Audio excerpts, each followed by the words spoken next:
اس حوالے کے آخر میں یبنا بغائی اسی روٹ سے ہے جس سے ذریت البغا ہے،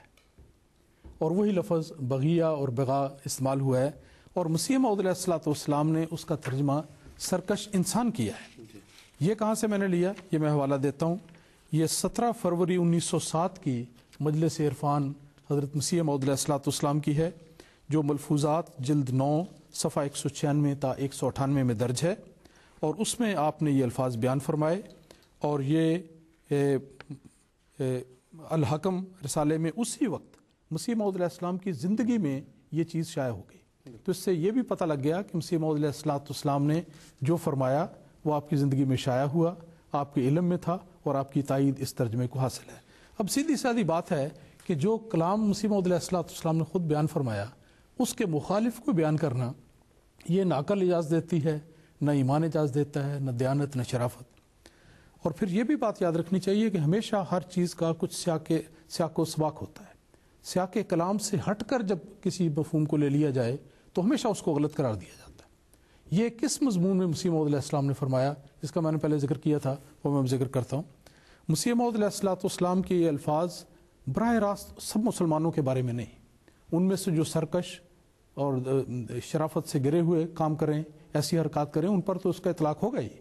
لیکن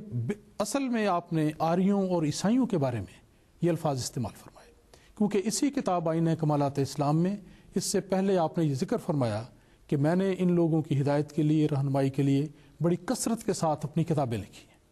اور اس کو آپ نے اپنی دعوت قرار دیا ہے، اور اسی کا ذکر کرتے ہوئے پھر آپ آئینہ کمالات اسلام میں اس کے بعد یہ الفاظ لکھتے ہیں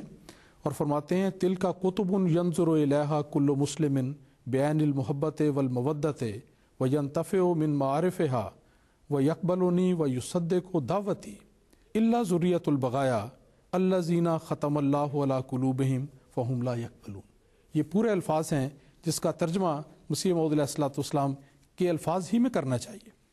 اور آپ نے ذکر فرمایا کہ میں نے آریوں اور عیسائیوں کے لیے اپنی کتابیں لکھی۔ آپ نے فرمایا کہ ہر مسلمان، سچا مسلمان میری ان کتابوں کو جو دعوت اسلام پر مشتمل ہیں، اور میں نے آریوں اور عیسائیوں کو مخاطب کر کے کہی ہیں، ہمیشہ محبت اور بڑے اکرام کے ساتھ یاد کرتا ہے اور اس سے فائدہ اٹھاتا ہے، وہ مجھے تسلیم کرتے ہیں، میری تصدیق کرتے ہیں، اور میری اس دعوت اسلام کو جس کا آپ نے پہلے ذکر کیا، اگر آپ اجازت دیں تو میں یہاں پر وہ بھی پڑھنا چاہتا ہوں کہ مسیح موعود علیہ الصلوۃ والسلام نے خود اپنی اس دعوت کو کس رنگ میں بیان کیا اور کون اس کے مخاطب تھے۔ آپ لکھتے ہیں اسی آئینہ کمالات اسلام کے صفحہ 388 پر کہ خدا کی قسم میں عاشق اسلام اور فدائے حضرت خیر الانام ہوں، اور حضرت احمد مصطفیٰ صلی اللہ علیہ وسلم کا غلام ہوں۔ دیکھیں کتنا پاکیزہ تعلق آپ بیان کر رہے ہیں غلامی کا، اور فرماتے ہیں اور جب سے میں جوان ہوا اور جب مجھے کتاب لکھنے کی توفیق ملی، میری یہی دلی خواہش رہی کہ میں اللہ تعالیٰ کے روشن دین کی طرف مخالفین کو دعوت دوں، چنانچہ میں نے ہر ایک مخالف کی طرف مکتوب روانہ کیا اور چھوٹے بڑے کو اسلام کی طرف دعوت دی۔ تو یہ وہ دعوت ہے جس کا آپ نے ذکر کیا کہ یہ لوگ قبول کرتے ہیں، اور جو نہیں کرتے وہ سرکش لوگ ہیں۔ اور پھر دیکھیں ان کے بارے میں اور کوئی نازیبہ لفظ ہرگز استعمال نہیں کیے، یہ آپ کی شان ہی نہیں تھی، اور آپ نے فرمایا، اور قرآن مجید کے گویا الفاظ وہاں سے لیتے ہوئے بیان فرمایا الذین ختم اللہ علی قلوبہم، یہ لفظ قرآن مجید میں بھی آیا ہے، تو فرمایا کہ یہ وہ لوگ ہیں جن کے دلوں پر اللہ تعالیٰ نے گویا مہر لگا دی اور وہ مجھے قبول نہیں کرتے۔ یہاں پہ یہ بات بھی یاد رکھنے والی ہے کہ یہ نہ کوئی سمجھے کہ آریوں اور عیسائیوں کا ذکر ہو رہا ہے تو نعوذ باللہ ہم یہ سمجھتے ہیں کہ وہ فاحشہ عورتوں کے اولاد ہیں، ہرگز نہیں، ہمارا یہ طریقہ نہیں، وہ ترجمہ ہے ہی نہیں، انہیں بھی ہم یہ نہیں کہتے، کجا یہ کہ انہیں نہیں کہتے اور مسلمانوں کے بارے میں نعوذ باللہ یہ کہیں گے۔ حضرت مسیح علیہ السلام نے آئینہ کمالات اسلام میں یہ الفاظ لکھے ہیں۔ آئینہ کمالات اسلام میں دیکھیں حضرت مسیح علیہ السلام اس قدر زور دے کے ملکہ وکٹوریہ کا لکھتے ہیں کہ دیکھو اس ملک میں، ہندوستان میں مسلمانوں نے سینکڑوں سال حکومت کی ہے، تمہیں میں واسطہ دیتا ہوں کہ ضرور ان کا خیال رکھنا۔ جو شخص یہ نعوذ باللہ اس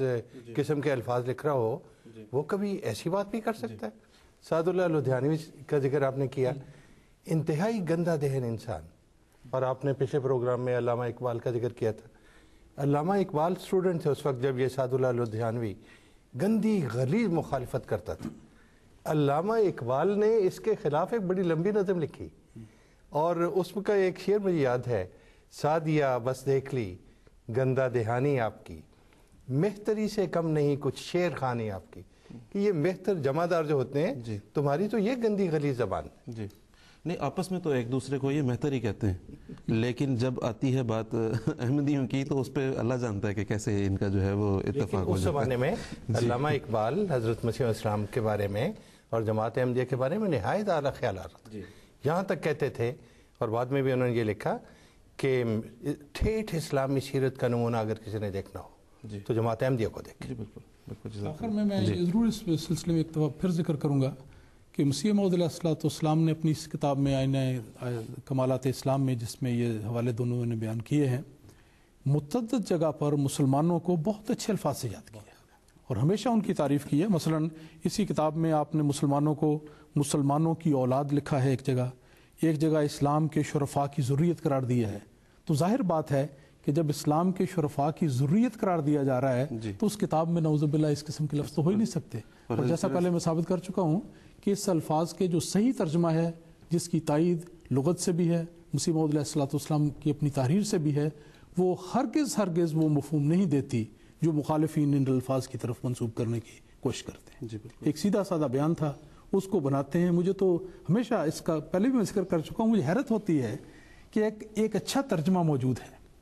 اس ترجمے کو لینے کی بجائے کیوں اپنے لیے اس قسم کے نازیبا سخت کراہت والے الفاظ انتخاب کر کے پھر لوگوں کو اکسانے کی کوشش کرتے ہیں. اس میں سوائے بدنیتی کے اور لوگوں کو اشتعال دلا کر گمراہی کی طرف بڑھانے کے اور کیا کوشش ہو سکتی ہے. جی جزاک اللہ، بہت بہت شکریہ.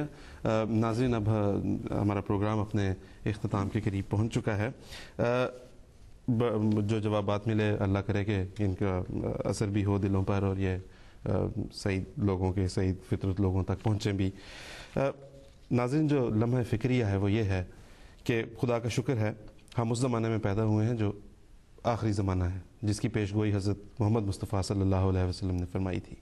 ہم نے اس زمانے کو پایا ہے. یہ وہ زمانہ ہے جس میں مسیح موعود علیہ السلام نے آنا تھا. یہ وہ زمانہ ہے جس میں مسیح موعود علیہ السلام آ چکے ہیں اور آپ کا نام حضرت مرزا غلام احمد قادیانی علیہ السلام ہے. جس طرح کہ ابھی بات ہوئی، آپ حضرت اقدس مرزا غلام احمد قادیانی علیہ السلام مسیح موعود و مہدی موعود کی تعلیمات کو براہ راست پڑھنے کے لیے ہماری ویب سائٹ alislam.org پر جا کے آپ ان کی کتب کو پڑھ سکتے ہیں. اس کے علاوہ اس دور میں آپ کے 5ویں خلیفہ، آپ کے جانشین حضرت مرزا مسرور احمد خلیفۃ المسیح الخامس سید اللہ تعالیٰ بن اسرائیل عزیز ہر جمعے کے روز لندن وقت کے مطابق 1 بجے مسجد بیت الفتوح لندن میں خطبہ جمعہ ارشاد فرماتے ہیں. اپنے گھروں میں اس روشنی کو، اس نور کو آنے دیں جو اس آخری زمانے میں آنی تھی. MTA پر لندن وقت کے مطابق 1 بجے دن کے آپ حضرت مرزا مسرور احمد خلیفۃ المسیح الخامس سید اللہ تعالیٰ بن اسرائیل عزیز کا خطبہ جمعہ براہ راست سن سکتے ہیں. اور ایک اور یہاں پہ آپ کو بتاتے چلیں کہ MTA دیکھنے کے لیے ضرور اب جو ہے وہ آپ کو اس چیز کا احتیاج بھی نہیں رہا کہ کوئی بڑی سی ڈش چھت پہ لگی ہو تو آپ MTA دیکھ سکتے جیسے پہلے ہوتا تھا. اب تو اس قدر آسان ہے کہ اگر آپ کے پاس انٹرنیٹ ہے، جو آج کل ہر دوسرے گھر میں ہے، تو www.mta.tv پہ جائیں تو آپ MTA کی براہ راست نشریات دیکھ سکتے ہیں اور اسی میں آپ حضرت امیر المومنین ایدہ اللہ تعالیٰ بن اسرائیل عزیز کا خطبہ بھی اسی کے ذریعے سے براہ راست سن سکتے ہیں. اور آپ کو دوبارہ یاد دلاتے چلیں، آپ ہم سے کوئی سوال پوچھنا چاہتے ہیں، ہمارا ای میل ایڈریس ہے quest@mta.tv، اور اگر آپ بذریعہ فون اپنا سوال ہم تک پہنچانا چاہتے ہیں تو 00442088754277 پر اپنا سوال ریکارڈ کروائیں. اس کے ساتھ ہی ناظرین ہمارا پروگرام اپنے اختتام کو پہنچتا ہے. امام صاحب، محترم لائق طاہر صاحب، داؤد صاحب، آپ کا بہت بہت شکریہ. ناظرین اجازت دیجیے. السلام علیکم ورحمۃ اللہ وبرکاتہ.